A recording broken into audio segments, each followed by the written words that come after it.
video, we have discussed distance time graphs. In this video, we will be discussing velocity time graphs. While discussing velocity time graphs, we have to keep the following points in our mind very clearly. The change in the velocity of an object with time can be represented on the velocity time graph. Means जब भी हमारी velocity change होती है object की time के साथ साथ, तो हम उसको velocity time graph के थ्रू represent कर सकते हैं. In this graph, time is taken along x-axis and velocity is taken along y-axis. The slope of velocity time graph gives acceleration.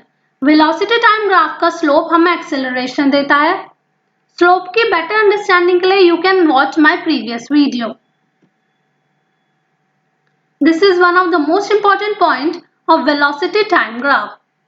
The area enclosed by the velocity time graph and time axis will be equal to the magnitude of the displacement or the distance moved. Means velocity time graph की जो graph line होगी उसके नीचे जितना भी area आएगा वो हमें displacement या distance का magnitude देता है. Okay, now let's start. Now case 1. When the object moves at uniform velocity. Time is taken along x-axis and time is in hours and velocity is taken along y-axis which is in kilometer per hour. Suppose हमारा object 30 kilometre per hour की velocity से चल रहा है. 1 घंटे बाद भी वो इसी वेलोसिटी से चलेगा, 2 घंटे बाद भी, 3 घंटे बाद भी एंड आफ्टर 4 आवर्स ऑल्सो. इसका मतलब वो यूनिफॉर्म वेलोसिटी पे चल रहा है. तो उसकी ग्राफ लाइन क्या होगी? It is a straight line. So अब हम इस पे 2 पॉइंट्स एज्यूम कर लेंगे, point A and point B. इससे हम परपेंडिकुलर ड्रॉ करेंगे टाइम एक्सिस पे, सी एंड डी पॉइंट्स पे, और ये पॉइंट्स हमारे T1 और T2 हो जाएंगे क्योंकि हमने टाइम एक्सिस पे इनको लिया है. और ये होगा इस लाइन के अंदर जो एरिया कवर हुआ है. We know that product of velocity and time gives displacement. Means जब भी हम velocity और time को multiply करते हैं तो हमें displacement मिल जाता है. ये किस फॉर्मूले से है? Velocity is equals to displacement upon time होता है. तो हम इसी फॉर्मूले से हमने डिराइव कर लिया velocity into time equals to displacement. अब देखते हैं पॉइंट हमने पीछे भी पढ़ा है. जो इसका एरिया एनक्लोज होता है वेलोसिटी टाइम ग्राफ का, मतलब ये एरिया, ये जो रेड में शो हो रहा है, ये एरिया जो हमें डिस्टेंस या डिस्प्लेसमेंट देगा. अब आगे देखते हैं. सो ये हमारा क्या बन रहा है? ये हमारा रेक्टेंगल बन रहा है. It is clearly visible. So area of rectangle ABCD is equals to the distance S moved by the car in time T2 minus T1. कैसे? ये जो हम एरिया होता है हमें पता है कि ये डिस्टेंस बताता है, तो डिस्टेंस हमारा एरिया ऑफ रेक्टेंगल से निकल जाएगा. देखिए एरिया हमारा AC इंटू CD हुआ. कैसे हुआ? AC हमारी लेंथ हो गई, ये जो AC है ये हमारी पूरी लेंथ हो गई, और जो CD है ये हमारी ब्रेथ हो गई. चलिए AC तो हमें क्लियरली दिख रहा है 30 किलोमीटर पर आवर है. अगर आप देखें it is 30 kilometre per hour. और CD हमारा कैसे निकल सकता है? T2 को T1 में से माइनस करके, T2 माइनस T1 करके. सो 30 T2 माइनस T1. इसके बाद T2 की वैल्यू क्या है हमारी? 3. यहां से हमें क्लियरली दिख रही है. और T1 की वैल्यू क्या है? 1. जब हम इन दोनों को माइनस करेंगे तो हमको 30 से 2 को मल्टीप्लाई करना होगा and we will get 60 kilometre. So हमने इसके एरिया से हमारा डिस्टेंस कवर निकाल लिया. Clear? Now let's study case 2. One more point. Also इस केस में एक्सेलरेशन हमारा 0 होगा. क्यों? क्योंकि वेलोसिटी यूनिफॉर्म है. अगर वेलोसिटी चेंज ही नहीं होगी तो हमारा एक्सेलरेशन 0 ही होगा. Now case 2. When the object moves with uniform acceleration. जब हमारा ऑब्जेक्ट यूनिफॉर्म एक्सेलरेशन से चलेगा. चलिए देखते हैं. Again we have taken a graph and time is taken along x-axis, velocity in y-axis. and this is the graph, this is the table. देखते हैं acceleration, जैसे हमारा 0 टाइम पे 0 थी वेलोसिटी सपोज, तो 5 सेकेंड्स के बाद, हर 5 सेकेंड्स के बाद वो 10 से चेंज हो रही है, 10 मीटर पर सेकेंड से यहाँ 20 हो गई, यहाँ 30 हो गई, इट इज चेंजिंग। चलिए इसको प्लॉट करते हैं, 0 0 5 10 10 20, तरह उसको ये ग्राफ प्लॉट हो जाएगा हमारा। सो ये क्या बनेगी, एक स्ट्रेट लाइन बनेगी। नाउ अब इससे हम अपना एरिया एनक्लोज करके डिस्टेंस निकालेंगे, द सेम ग्राफ।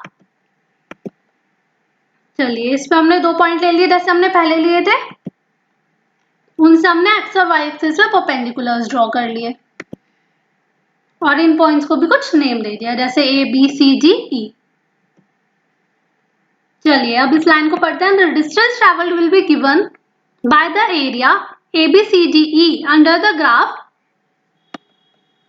मतलब ये जो ए बी सी डी ये 5 पॉइंट है, इसके अंदर, इस लाइन के अंदर कौन सा एरिया आ रहा है, हमारा ये वाला एरिया आ रहा है, एरिया ऑफ रेक्टेंगल, इस रेक्टेंगल का एरिया आ रहा है और इस ट्राइंगल का एरिया आ रहा है। सो हम इसको कैसे निकालेंगे, रेक्टेंगुलर का फॉर्मूला क्या होता है, एरिया ऑफ रेक्टेंगल का लेंथ इंटू ब्रेथ, और ट्राइंगल का half into base into height. चलिए इसकी वैल्यूज देखते हैं, ये देखिए एरिया हाईलाइट हो रहा है, एक ये वाला एरिया और एक ये वाला area.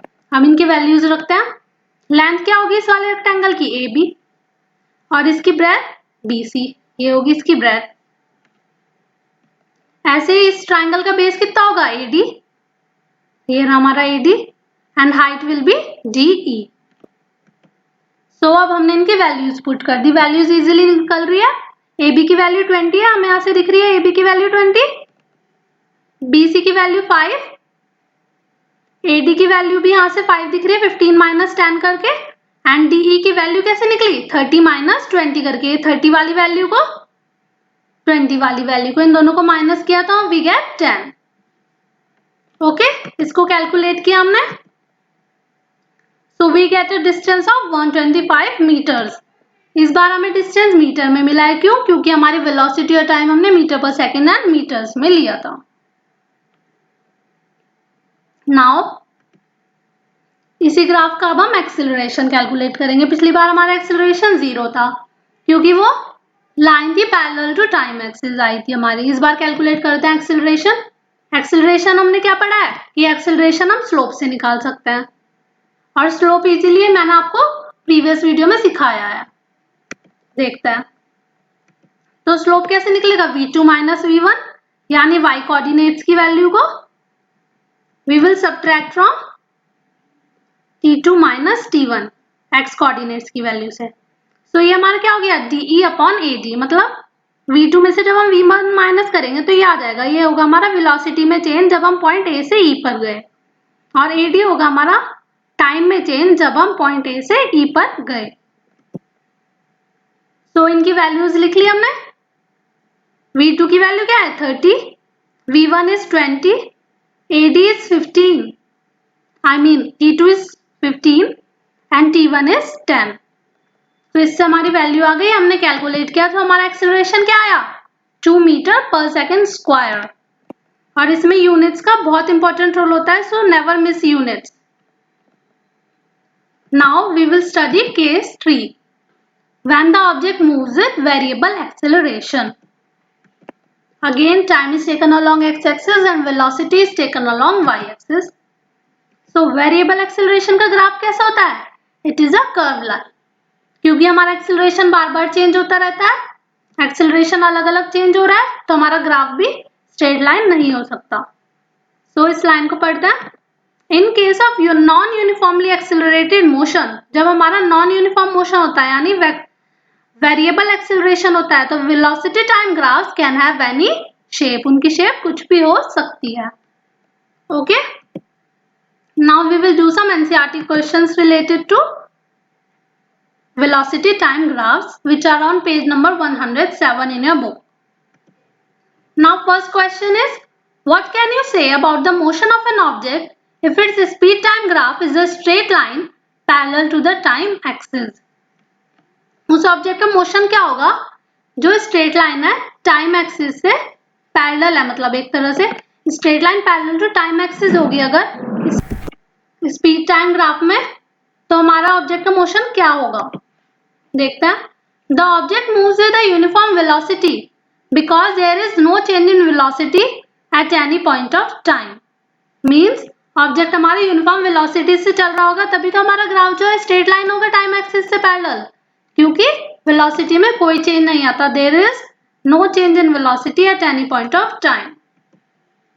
Second question, what is the quantity which is measured by the area occupied below the velocity time graph? You can better answer the question. जो एरिया होता है वेलोसिटी टाइम ग्राफ के अंडर में, उसको उससे हम कौन सी क्वांटिटी को मेजर कर सकते हैं? Magnitude of displacement or the distance covered. Very simple question. Also, these graphs are very important from your exam point of view. You can get the link of my previous video, that is distance time graph, from the description box.